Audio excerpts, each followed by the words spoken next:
Oh, ooh, before I forget, bread pun. Do you have one? See, I was told it wasn't needed, so I'm not going to rise to the occasion. Oh, almost snuck it right by me. Oh, that's fantastic. That's our cold open. Thank you.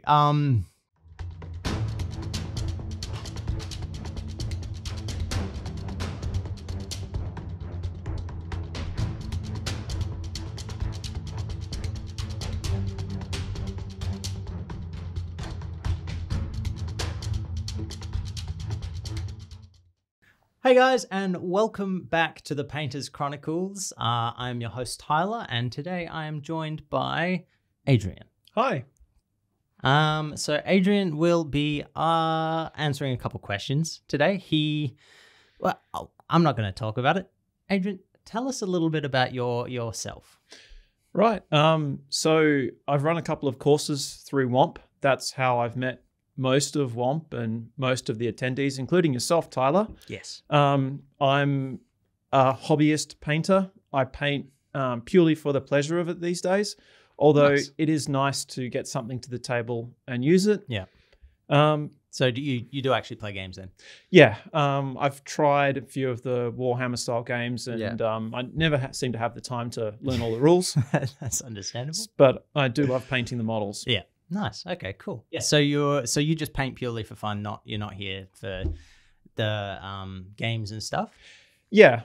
Most of my painting has actually been sort of like a slow burn bucket list style project. Right. Which I suppose we can get into a little bit later on down the track. We absolutely can. Once Tyler, once again, doesn't have the questions up. Once Tyler has the questions up. Although I also know that there was a couple of things you wanted to talk about. Happy with to. your own questions. Yeah. But let's get through the main topics of why we're here. So, what is your history with painting?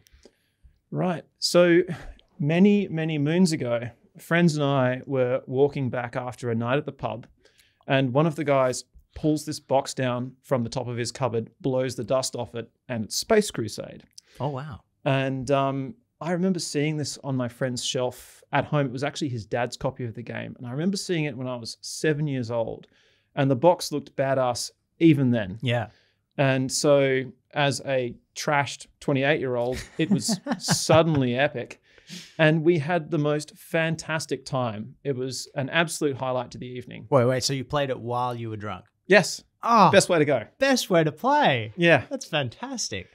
So following that, I made a decision that I was going to find the modern version of Space Crusade. Yeah, right. And the closest thing I could find on Board Game Geek, which I discovered as a result of many hours of Googling, was something called Space Hulk. Ah. So eventually I was able to get my hands on that and opened the box, and I encountered what I think some people might call Sprue Shock. When you open up a box ready to play the game, and you encounter about 8 sheets of sprues of all the characters and lots of little bits, and the realization hits you about what you're about to embark on and just how long it's going to take you. Yeah, especially Space Hulk. That game's massive. It was huge. It was absolutely colossal. At the same time, Sarastro had just started putting videos up on YouTube, and the first one he put out was using the dip technique to paint Zombicide, I think. Yes. So I watched it and went, actually, that doesn't look too hard. All right. And then I found lots of pictures of people who'd done the same thing with Space Hulk, and went, that still doesn't look too hard. All right. I'll get into the bucket list project. So that was the launching point. And that took me about 3 years to paint because the box was living at my parents' place. I'd moved out with my girlfriend, and I didn't have any room in my apartment to paint, so I'd have to go visit my parents to paint. Wow, right. And I was seeing my parents a bit more often. So were you painting anything else, or was it just that? I had 22 Gene Stealers and what is it, like 18 Terminators plus scenery to paint. Yeah. So that was huge enough at the time. Oh yeah, of course. A couple of years into that, I went on a lads trip to the USA. Nice. And we bought Chaos in the Old World, which was this Fantasy Flight Games version of Warhammer: The Old World. Right. And I'd always loved the lore of the 4 different Chaos factions. Yeah. And this was a game that had you pitting monster versus monster. Fantastic. And I saw on the internet that someone had done a version of it where instead of using the tiny little plastic, I hesitate to call them minis that came in the box, they'd actually gone out and bought the official GW products. Ah, so clever. This started the bucket list project where I was like, right, one day I am going to paint all of the miniatures, but I'll do the official GW line. Yeah. And we'll use it in Chaos in the Old World. Right. So what's on the bucket list? So that was all of the 4 greater demons across the GW lineup. And then some, I think it's between 3 to 10 of the soldier units each for it. And that was enough. Yeah. So that's definitely enough. That's so much. It's quite a lot. Which is why usually during Iron Cygnet, my entries past couple of years have been one of those greater demon models because it's taken me this long, 7 years, to get to the point where I've finally finished the bucket list project. Oh, you've done it? Yes. Yes, right. Because I remember I was doing your eye painting workshop, which was phenomenal, just amazing. But I remember you had your was it Demon of Change? I was doing the Keeper of Secrets at the time. Keeper of Secrets, that was the one. Yeah. Oh man, it's phenomenal. Have you seen yourself progress across the entire bucket list, or? Yeah, absolutely. Every discrete project, you can look back at a project that was only 6 months ago, and you can already see. But it's always just tiny little small things. Yeah. But they all add up. Of course. I've looked back at the Space Hulk set that I first painted. Yeah.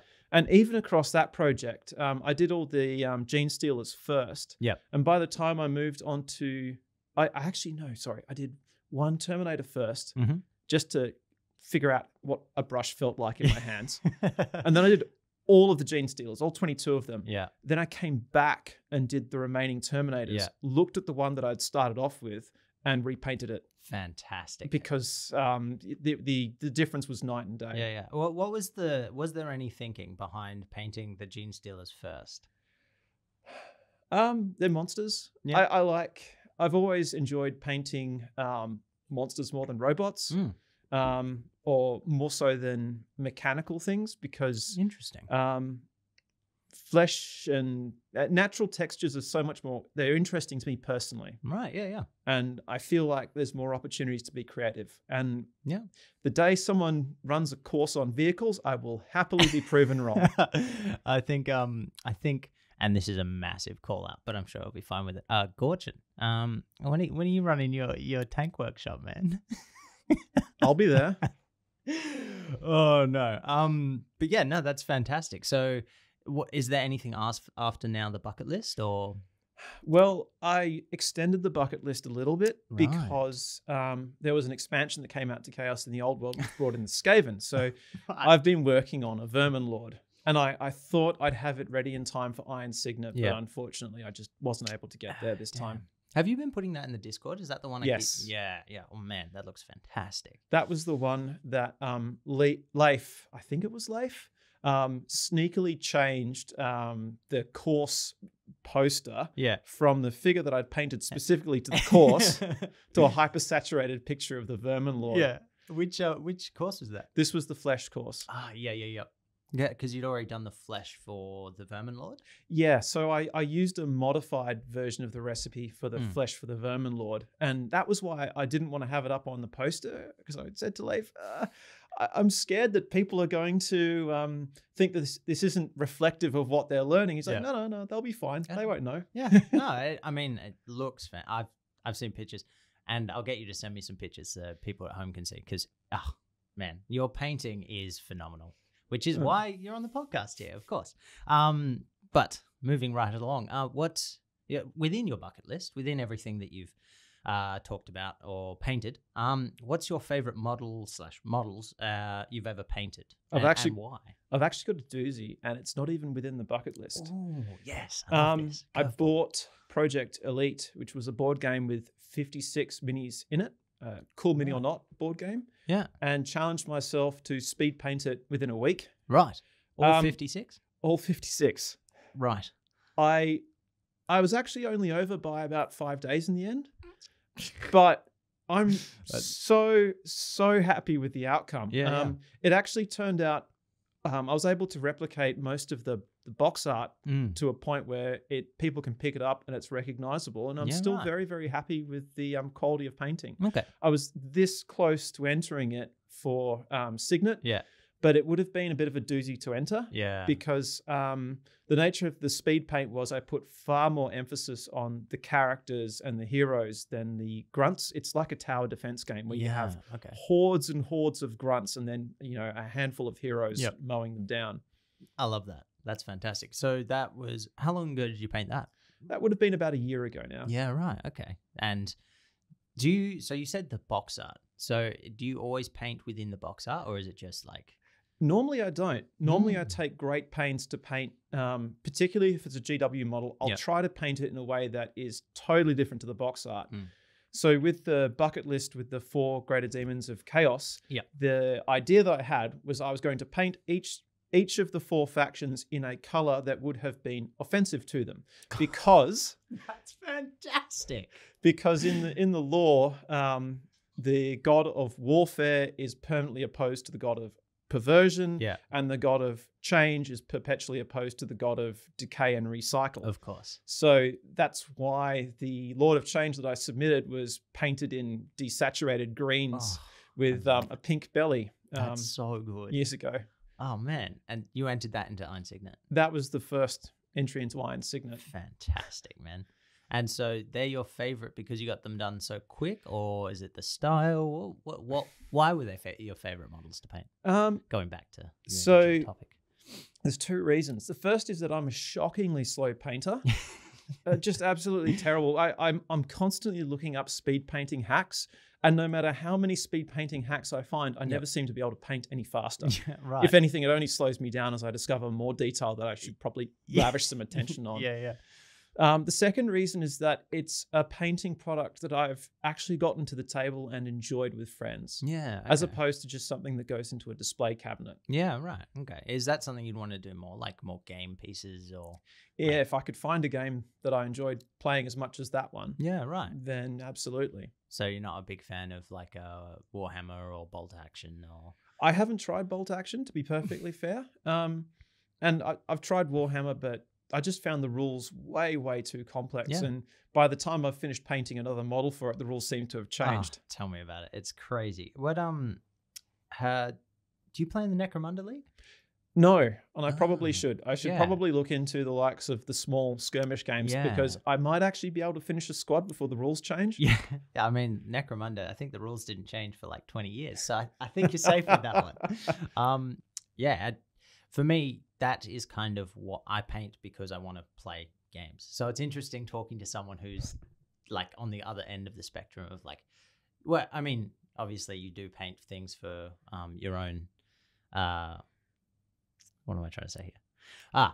So you do paint things for game pieces and stuff like that. But you, it seems like most of the time you're painting for the sake of painting. Yeah. To a large extent. Yeah, right.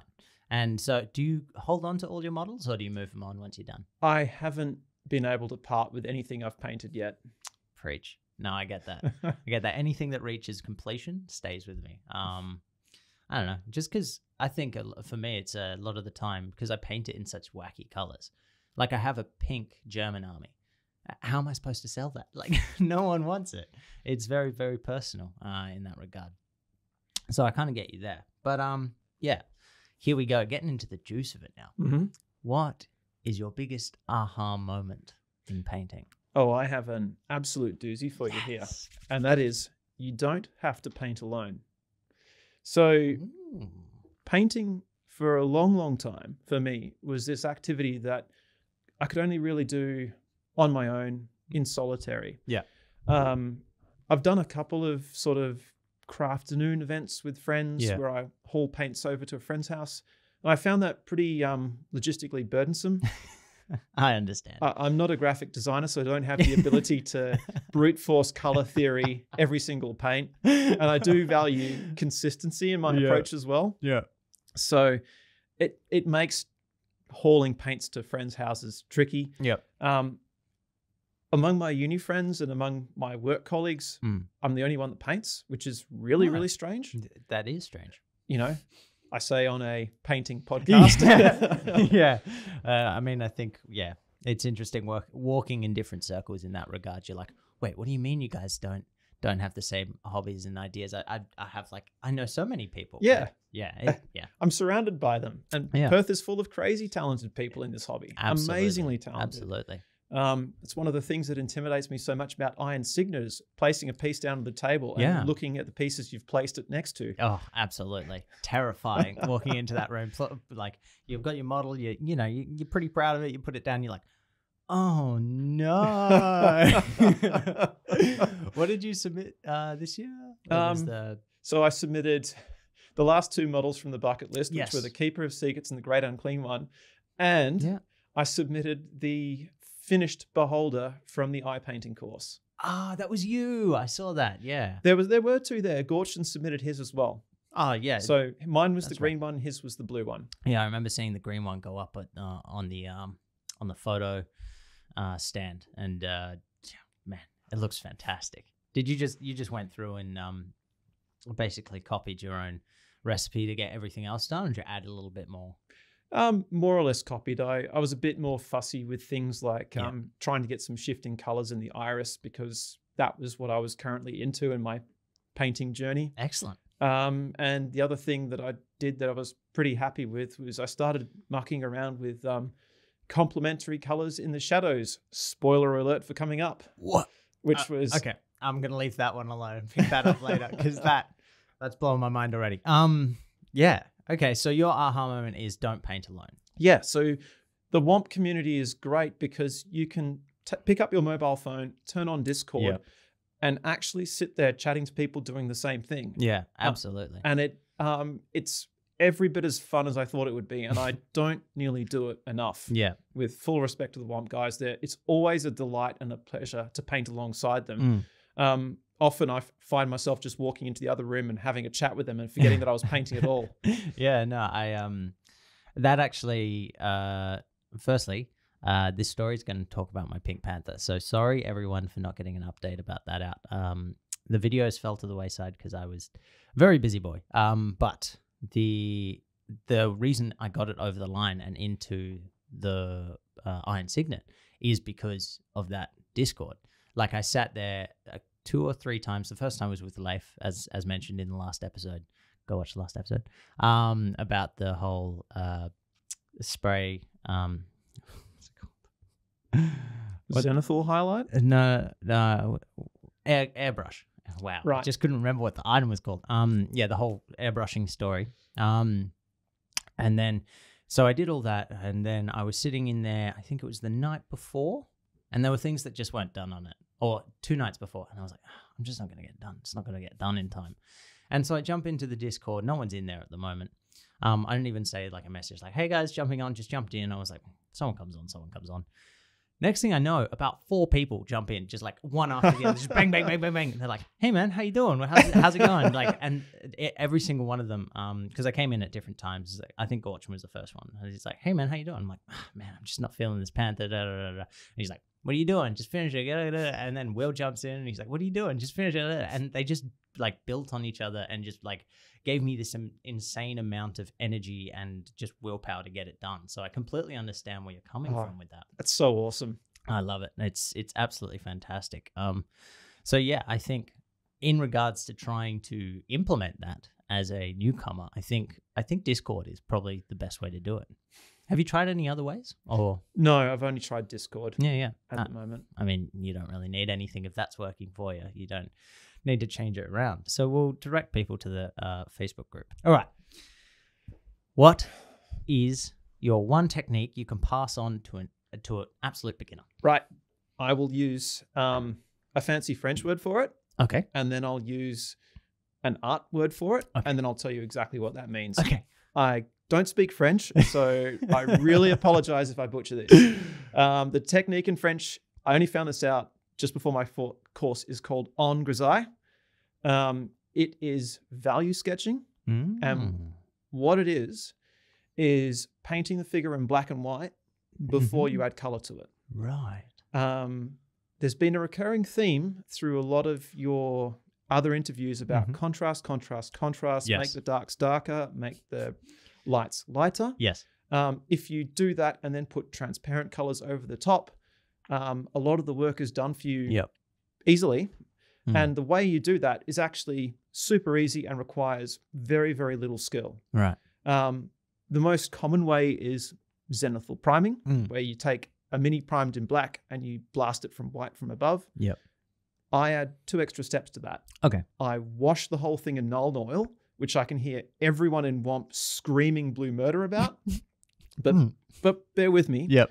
Once the model's then dried, I downwards dry brush with white or ivory over the top. And it's important that it's downwards. So what I mean is I push the brush in, move the brush down, pull the brush back, lift the brush up.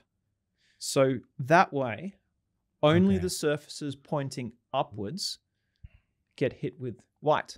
So you're holding the model in your hand, you put it on, you stroke down, and then pull back. Yep. But you're doing it really, really fast. So it just looks like this. Yeah. Okay. I do that with a makeup brush. Yeah. Which I can hear Michael from OBSEC crying about wherever he is. I think I saw on the paint on the desk at WOMP at Iron Cygnet. I think I saw some paintbrushes as prizes, like really fancy ones, but they were not paintbrushes. Sorry, makeup brushes. That I definitely, because I've seen the brand. My partner has them at home. I've seen, and I was like, did someone accidentally leave? And then I looked at it and I was like, no, they're all prizes. What? It's absolutely crazy how. Whereas, in the room next door, I was handing out makeup brushes from Kmart to my students. I love how much it's infiltrated. It's great. That's fantastic. This is a hill I'm prepared to die on, Michael.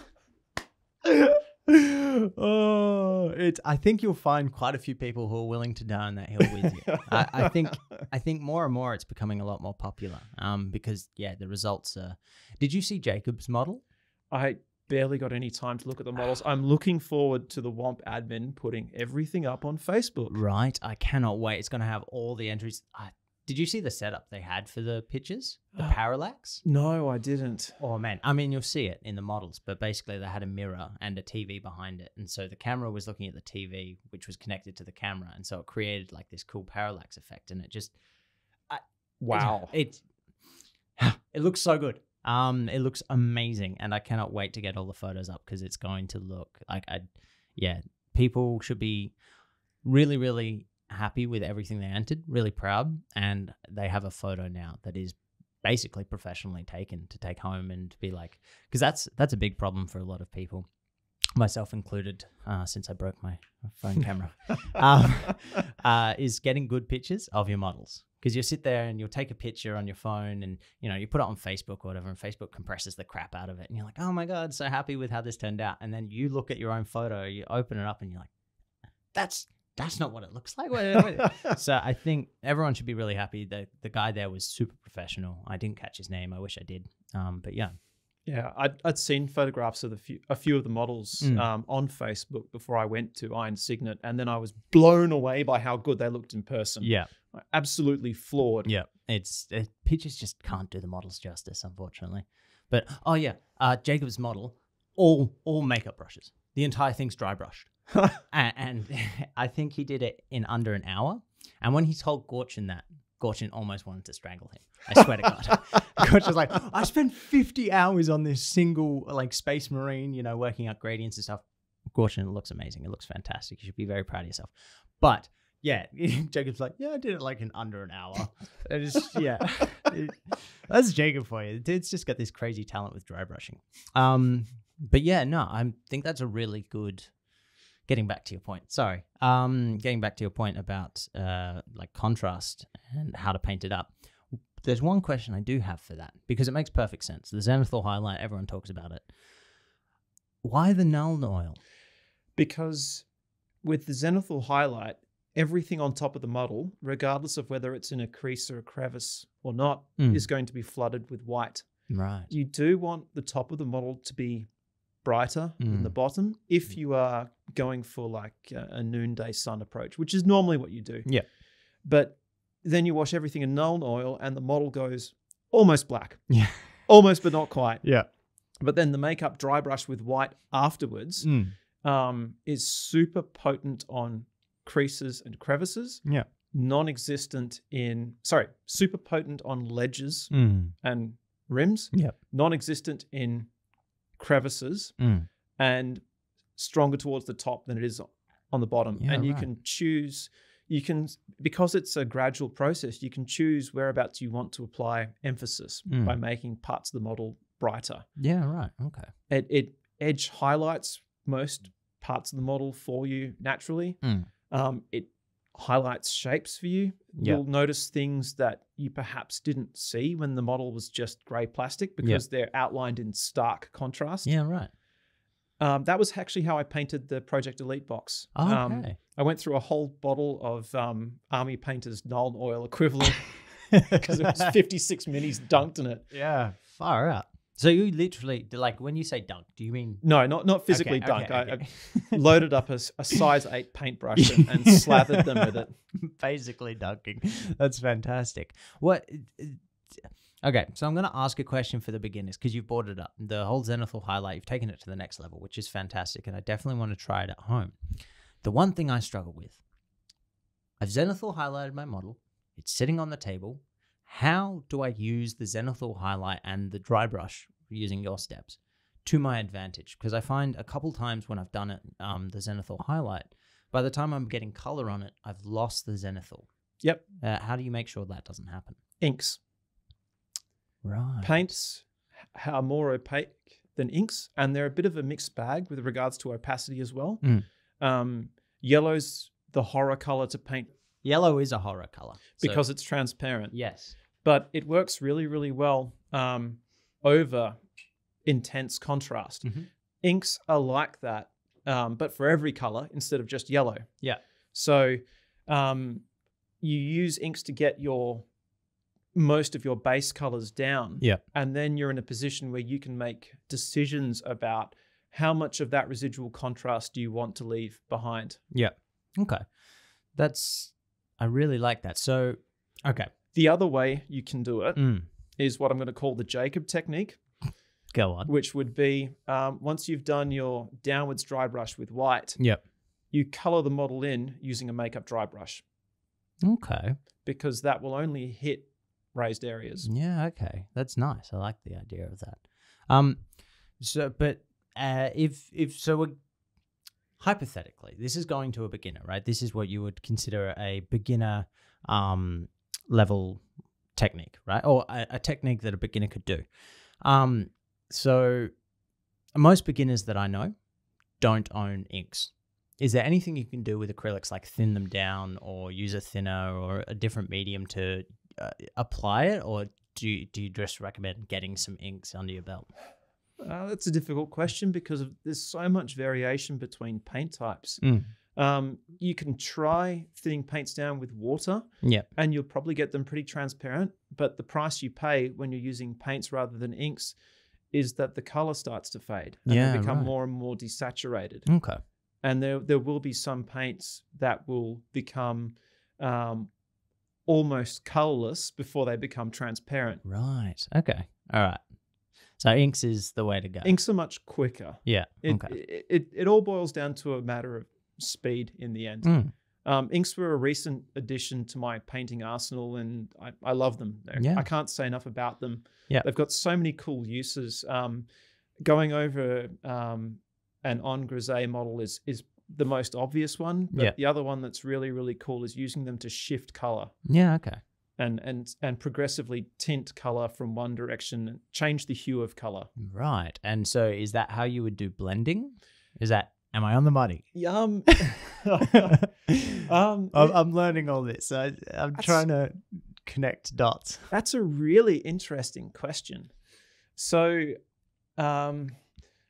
blending is this is just my understanding of it. Yep. And there's probably someone who understands it better. But blending to me is the mechanical process by which you introduce a gradient between two paints. Yes.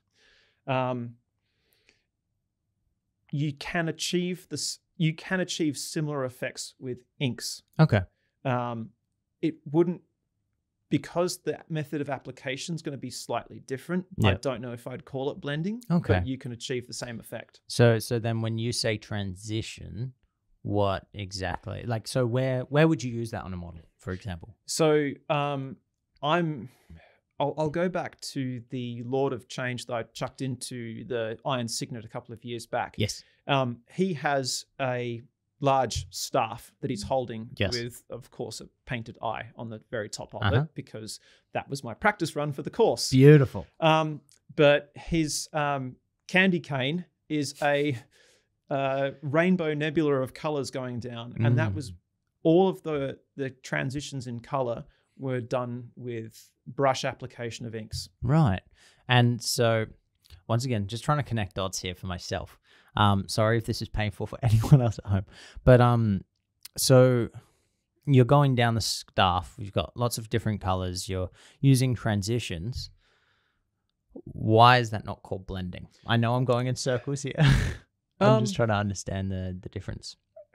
I suppose I'm just going off what I saw James teaching on the weekend, where he was teaching people how to literally go from one paint to another. Yeah. Whereas I would do a series of a couple of glazes with inks is enough to get the color change that I want. Okay. And just have the edges of the glazes overlapping. Right. Okay. All right. But yeah, sorry, go on. No, that's probably enough for now.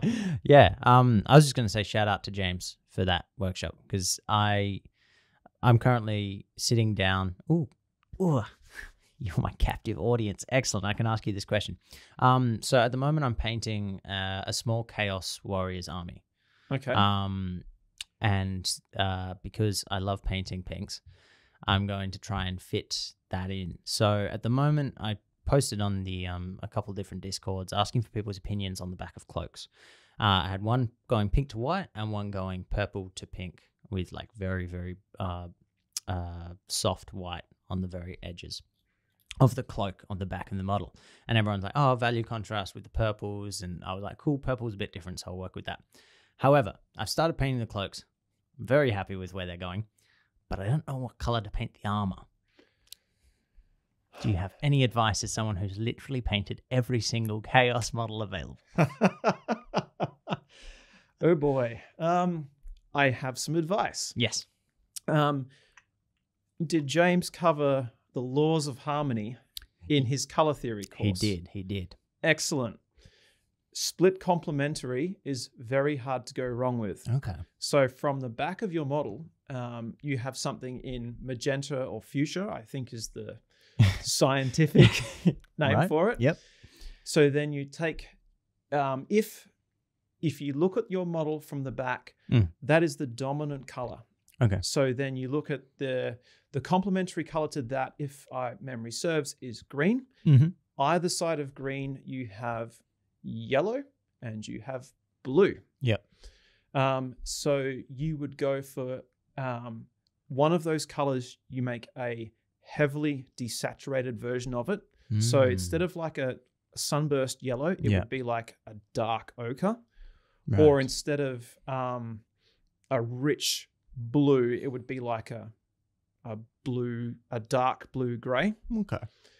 And then you have the other color is only present in tiny little areas of interest around the model. Okay. So typically, if you have gold on them, if you have yellow as one of those three colors, you would use that for ornamentation and make it gold. Okay.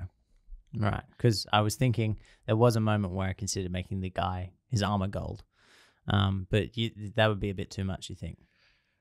You could do that. That's probably, particularly since you've got the purple in the cloak, you have to be careful with how much saturation you put into the yellow. Okay. All right. Gold would work if probably better if you went for like an old gold, Yeah, which is that okay. it's almost like an olive in color. It's a darker color rather than a rich, bright yellow. Yeah, kind of like close to a brass kind of. Yeah, closer to a brass. Okay, all right. But I think I saw James teaching you guys to do this. The best trick is always to do a mock-up in a digital product and see if you like it. Yeah, we talked about that. I think it was a Peabody. Yeah, I'll get it up and put in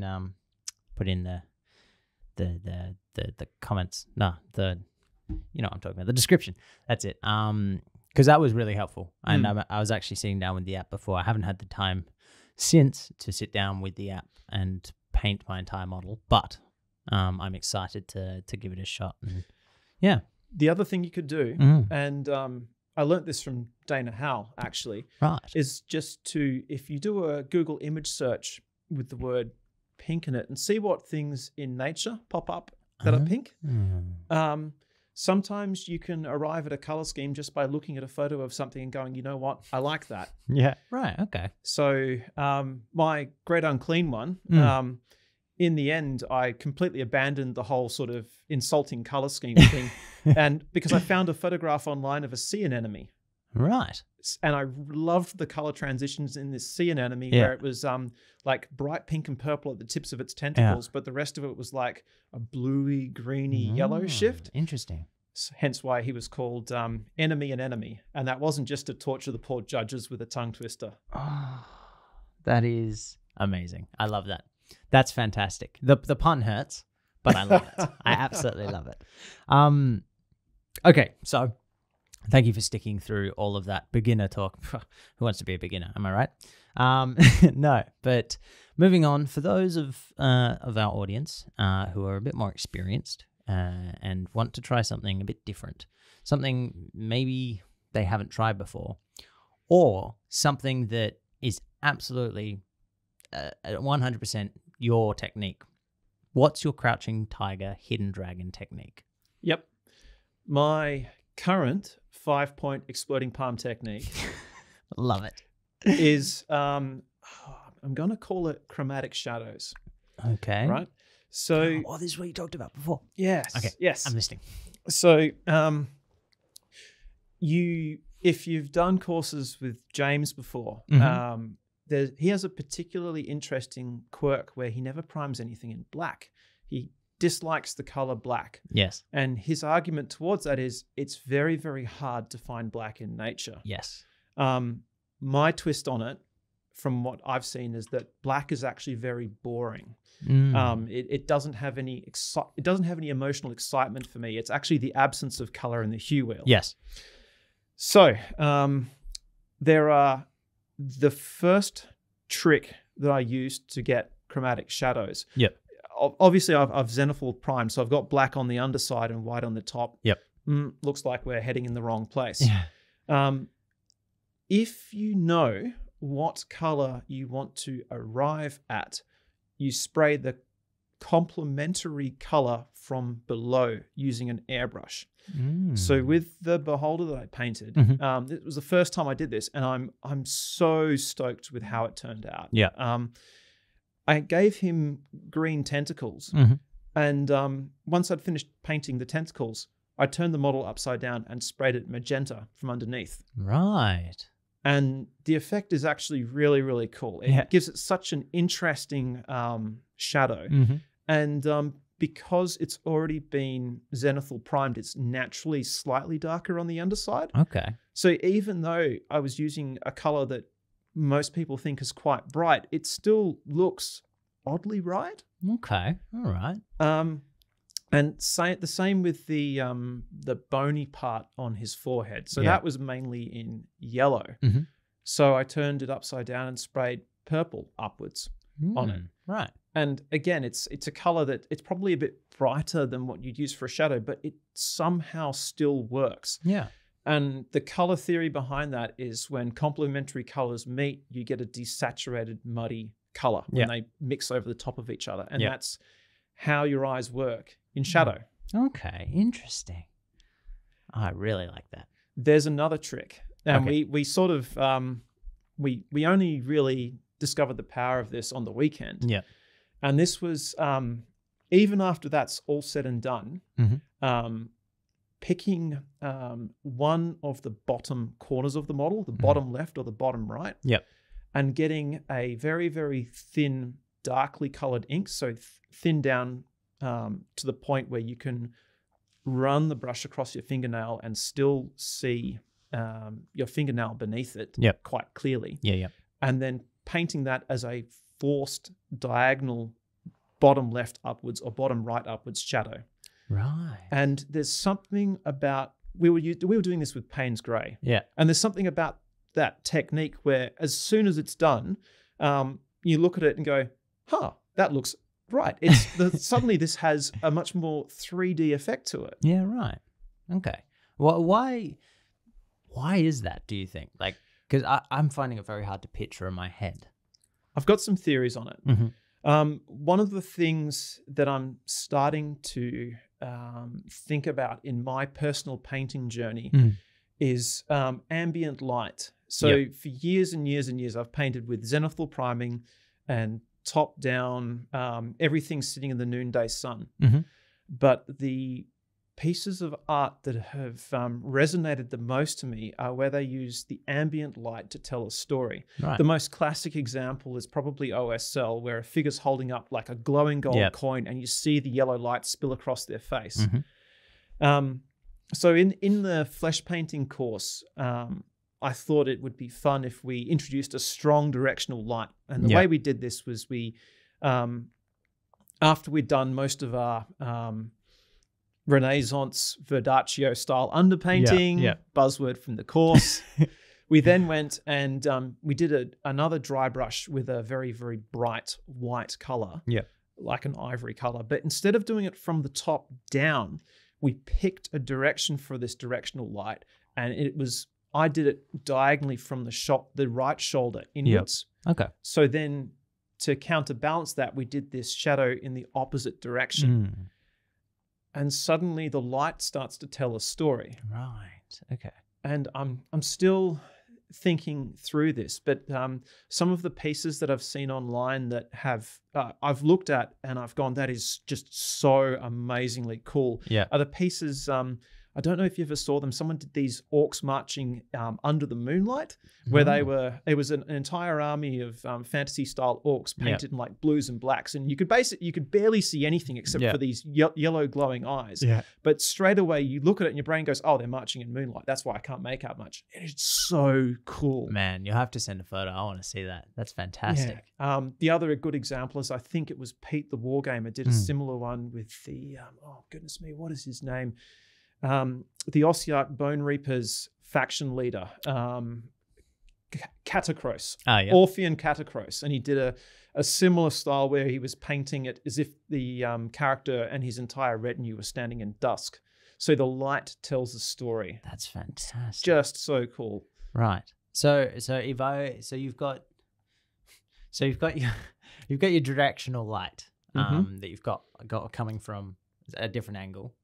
And then you pick the opposite vector and you do a shadow using a dark colored ink going upwards in stark contrast to the direction of that theme light. So it's like that, not yes, not like that. You've got it right. You point them in the opposite direction. Okay, that's sick. That's I didn't even know that was a technique. So. Like, I haven't even heard rumblings of it anywhere, so that's really cool. I hope people get excited about that. And it blows me away because seeing the old models from like the 90s with their green bases from Warhammer and stuff like that, and you see the stuff that's made today, and something that goes through my head every now and then is, man, if we had a time machine and we could send this model back in time, would they believe that we could do that? Like, do they understand the same kind of things, or has there just been so much growth and advancement that it just completely blow their mind? So they're like, oh yeah, no, this is. Anyway, daydreaming. It's what I think about when I stare at really beautiful models, is like how far we've come in such a seemingly short amount of time. But moving on, what's your biggest inspiration? So I did prepare for this. For audio listeners, he does have notes. So there are 3 places that I go to for inspiration, and I get something different from each of them. The biggest one for the longest period of time has been Vince Venturella's YouTube channel. Yep. And I go to his channel because he has this approach that really, really resonates with my day job. Yep. Which is his approach is painting a model is nothing more than picking the right tool for the job and using the right technique to get the job done. Right. So every single video of his is today we're going to paint a bottle. Today we're going to paint a cold highlight. Yeah, Today right. we're going to paint flesh. And it's amazing. Like when you step through his videos, he's got this relentless focus on cheating his way through. The whole series is called Hobby Cheating, which is also fantastic. That's fantastic. I love that. But that's been a major inspiration and a source of a version of frustration. Until I watch his 1.5 hour video on how to do freehand and cry myself to sleep afterwards. Oh yeah, no, I can. It's always funny watching videos like that. Night Shift always comes up for me because I've been painting tanks lately. But I watch and I'll get about halfway through, like, oh yeah, and then next thing he's like, and then you just do this, and just something clicks in your brain. You go, oh, I don't understand. I can't. And I spend a lot of the time just staring at the screen, just like, what? I don't. That's magic. I mean, I feel like that around a lot of painters, yourself included. Having seen some of your models, it's just fantastic. Anyway, what you haven't seen is the hours of frustration leading up to it. I'm starting to get that. That's a through line through so many painters I talk to. They're like, yeah, this is what comes to the table, but you don't see, all that time and effort spent. And we call it the hot garbage phase. Yeah, I have heard that recently. I really enjoy that. Now, for the viewers at home, please explain. The hot garbage phase is when you're painting your model and you think you're almost done, but it looks terrible. Yeah. It looks absolutely terrible. And you probably only have 1 or 2 steps left to go. But it turns out it's usually the last 10% of your painting journey is what makes 100% of the difference. Yep. Yeah. Once again, I mean, likening it back to what I just said, you sit there and you're following along, and then you're like, whoa, like it's all changed. For my head, anyway. And it's the same with models. You're like, what am I even doing? And then you put like one layer and you're like, oh, okay, all right, now we're cooking with gas. Yeah, it's typically around the 3 colors on the model mark where it actually starts looking like something I might be happy with to me. Yeah. Gorchin put it really well when I saw him. He asked me, and I didn't achieve it, but he said, have you had that moment where you do the model and you walk away, you come back the next day and you said, oh, I painted that. And you're like surprised that you painted it yourself. Els didn't come in the night and paint it for you. And I think that's kind of indicative of that hot garbage phase. Because you hit a point and you're like, okay, all right, I can do this. That's... sorry, you said you had 3 inspirations. Sorry. Vince was the topic. first. Yes. The second is Dana Howell. Because Dana Howell... I think she's a classically trained artist. Yeah. So she approaches things in a totally different way, but she's able to make the classical art mindset very, very approachable. Interesting. The whole concept of you should keep a portfolio of pictures you find interesting because one day that might be something you decide to paint. I like that. I'd never heard of it that way. Yeah. She does things like if she finds a picture she likes, she'll sit there in Photoshop and pick out 5 colors from that picture and go, cool. This is the palette for my next project. I like that. It's such a cool and refreshing way to look at things. Yeah. And the technique for beginners that I was talking you through, the en grisaille method. Yes. Shamelessly ripped from her channel. That's how she starts every single model, and it's just so cool. Yeah. So she does models. Yes. Fantastic. Yes. I can't believe I haven't heard of her. I need to go check her out. That's fantastic. I know what I'm doing later tonight. And the third one. Yes. Is the Instagram of a lady known as Kaha, Kaha. This lady paints unbelievably complex works of art. The only way I'd be able to describe her work, everything looks like she's painted the ripples of light that you see when you're looking through a swimming pool and you can see the reflections of light on the bottom of the pool floor. Yeah. Everything she paints looks like that. And it's just breathtaking. What do you mean? You have to see it for yourself to experience it. All right. I might have to reach out to her and ask if we can use some pictures in this video, because I don't understand. Like, I understand the reverence, but I can't see it in my head. It is very, very difficult to describe in person. She's inspirational, but I don't know how I'll ever be able to replicate her work. So she doesn't do model painting. She does model painting. Oh, she does. It's all model painters. Fantastic. Oh, you talk about them, and like, not to disparage the art of model painting, but you're like classical painting and like the ripples, and I'm like, yes, people of sophistication, people who paint portraits and hang them up in art galleries. No, these are the people who paint the same stuff we do. That's fantastic that they've kind of elevated it. And like, So one of the coolest things that I've discovered recently is when people take techniques from classical art and put them onto miniatures. Yes. So that was the whole inspiration behind the Flesh course that I tried to run on the weekend. Yeah.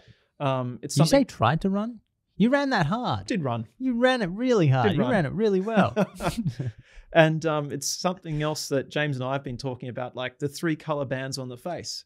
So yes. I'm guessing he ran through that in his face painting course? I didn't actually get to attend the face painting course. Okay. But Gorchin did. He told me about it, and I went to another one of James's smaller classes where we were painting. I can't remember what it was on. Camo. I remember that day. You were so hungover.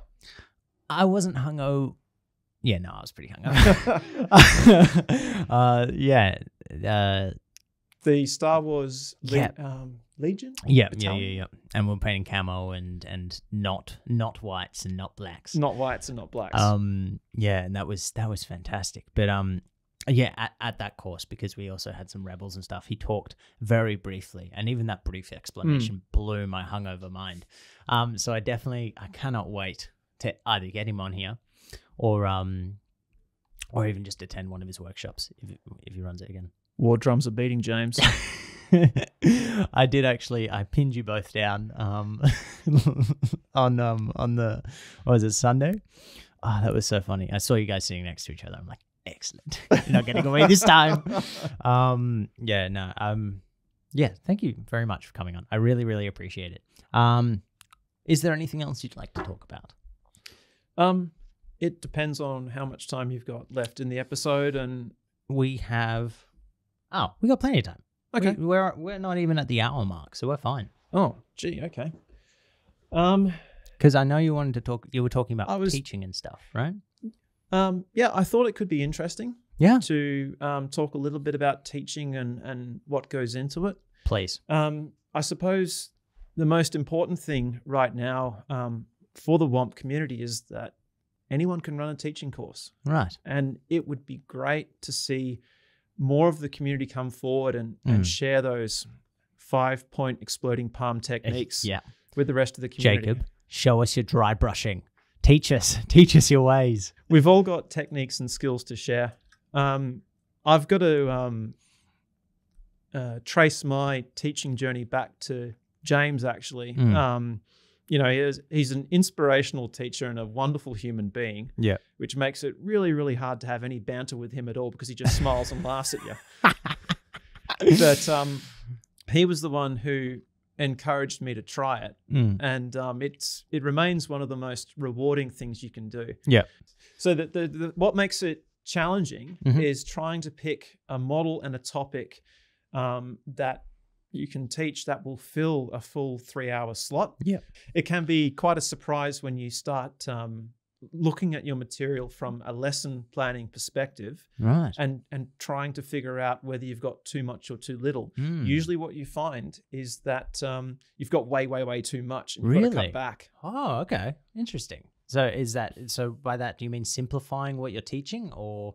So I'll give you an example. With the flesh course, originally it was going to be living and dead flesh, and I thought I'd run a section on doing zombie skin tones.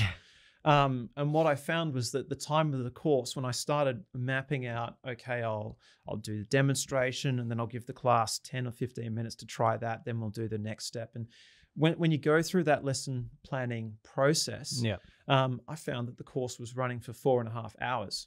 Wow. So, and I still wasn't totally happy with the zombie tones component of it. Yeah. So we made the decision to strip that out, and that way I can actually do zombie skin tones a bit of justice and variety and complexity rather than just having them as a tacked on experience. I bet you can find plenty of people who want to learn more about zombie flesh as well. Plenty of people play Zombicide especially. Probably be very interested in that. So have you ever thought, just on that 3-hour slot and having more material, have you ever thought about doing 3 hours is a very long time to sit down and learn a lot of new things. But have you ever thought about doing maybe a quote unquote full day of workshop or? Oh, look, we've had discussions about it. Teaching is exhausting. Yes. Is the first thing I'll say. At the end of, I don't know how James manages to run 2 workshops, one after the other. Yeah. And go home to a young child. The guy has the patience of the saint. I typically find that after teaching, your brain's been going in overdrive for 3 hours because you're thinking through what you're currently doing, what's going to come up next. You're answering questions from the students and you're checking how they're going. Yep. So you're almost in bullet time. Yeah. And you desperately need that sort of mental relaxation afterwards. Yeah, for sure. There are some ideas that we've talked around and had. One of the coolest ideas for a workshop that I ever saw was actually, I think it was Vince Venturella, one of the inspirations I mentioned before. He used to do a 2-day workshop, which was basically buy a large monster, bring it to this workshop, and I'll help you paint it. And I'll teach you all of my tricks that I think are relevant. That's fantastic. Which is such a cool workshop. Yeah. I wouldn't have been able to spend my money fast enough to get on that one. So, I mean, if you guys, if you do anything like that, let me know, because that sounds amazing. It would work out quite well because a lot of the techniques that I like to use myself, what frustrates me when it comes to teaching is that you do need to let the primer cure for an overnight. You do need to allow the wash to dry for a couple of hours. And when you bring those considerations in, it just takes the time of the workshop out of what you can do in a half day. Yeah. The a big thing I've been hearing a lot about from some people was enamels or oils. I think it's enamels. People starting to use those more on their models. Just in my local group, I'm sure people have been using enamels and oils for ages, but a couple of people in our group have been like, wow, this is amazing. But the difference they found is that it takes 2 days for some of them to dry. Whereas where acrylic, it's slap. All right, next layer, you can instantly move it across. So I guess if you had more time, that'd be fantastic to be able to really sit down, at the end of the day, just before you go or something. It's like, all right, this is the last thing we're doing today because it's going to take overnight to dry or something. And you could really, really delve into the different techniques. And sorry, and look at me, brainstorming going off. Sorry, was there anything else you wanted to talk about? Let's see. I suppose the other thing that could be quite interesting to talk about is the sort of stuff that I like to teach versus what I've seen other instructors like to teach. Yes. I like to teach how to paint a specific thing, like leather or skin, or gems or eyes. And rather than teaching drills like blending drills or brush control or glazing drills. There's a couple of reasons why I like that. The first is that it lets me bring techniques into the teaching process rather than just focusing on techniques as an end to themselves. And the second thing, one of the things I really try to do with the courses is to show that brush control and brush discipline will absolutely help get you places. But there are certainly ways of painting that anyone can do. So the eye course was my example of hey, it's possible to do absurdly complicated freehand Yeah. and yet have terrible brush control. Amen. Which is me to a T. My brush control is absolutely shocking. Yeah.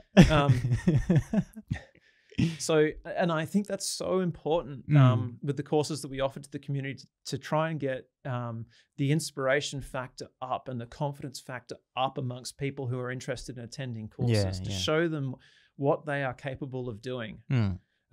There's it was a really good saying. I think it was Kenny Boucher, Next Level Painting, where he'd say, the secret is the technique.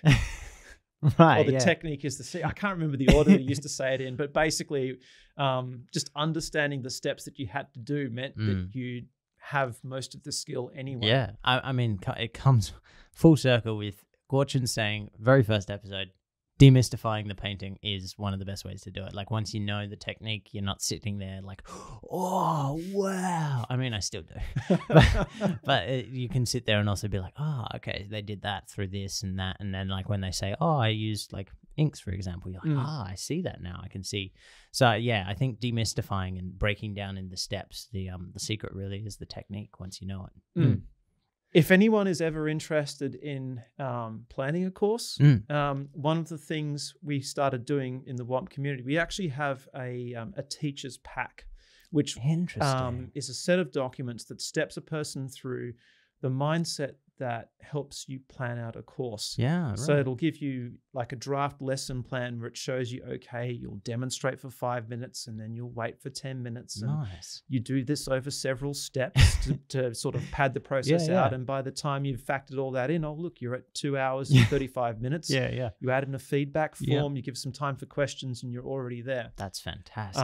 And it sort of steps people who might be interested in teaching through, okay, what paints did I use in doing this? What photograph am I going to submit to the admin so they can advertise my course? How long do I think it's going to take? How many minis will I need? What sort of mini do I need? Is there something I could get? Where might I find that? It's a very structured way of thinking, and it's designed at demystifying teaching. Yes. Which is, it turns out, is a whole skill unto itself. Absolutely. I mean, people go to uni for 3 years to learn how to do that. Like, it absolutely is its own skill. And I mean, I find painting exhausting. Like, and I mean that. Sorry, painting. I'm sorry. You ephemeral, non-ephemeral. What's the word I'm looking for? Not important. Sorry, painting, you concept. But yeah, like, no offense to painting and those who do it, but it's me sitting down for like 2 hours, and after that, I'm like, God, I'm tired. I'm the same. Yeah, 2 hours of painting, and I am done. Yeah, I've found there's like an optimum sweet spot for painting where I have to be relaxed, but not so tired that it's a chore. Yeah, absolutely. It's definitely an interesting headspace. What I do like about it, though, is that the more I kind of learn and practice and do better, the more I can sit down with it. Like, and the more I want to sit down with it. Because I've, like, for example, since the wet blending workshop, not all I think about, but a lot of my thoughts through the day are like, oh, okay, how am I going to use this? What do I need to get? Like, what don't I have at home? Like, I went out and bought paint retarder today, and I'm like, yes, tonight I can finally sit down and actually practice this thing. And I'm so excited to just get home and work on it. And I think that in itself is just like a fantastic thing to see. Do you have painting momentum? Please explain. So when I do get the time to practice painting, if I can push myself for an hour a night for several nights, what I've found is that everything speeds up, everything feels easier, right? And you start to cover more and more ground, and elements of brush control that used to be really challenging just become something that happened. Yeah, right. And the amount of progress you can blast through in a night, it becomes quite impressive. Okay. It doesn't quite work when you're painting large models. Yeah. Because those can be soul destroying at times when you realize they have like, in the case of the Great Unclean one, there were like 380 zits or something like that on them. No.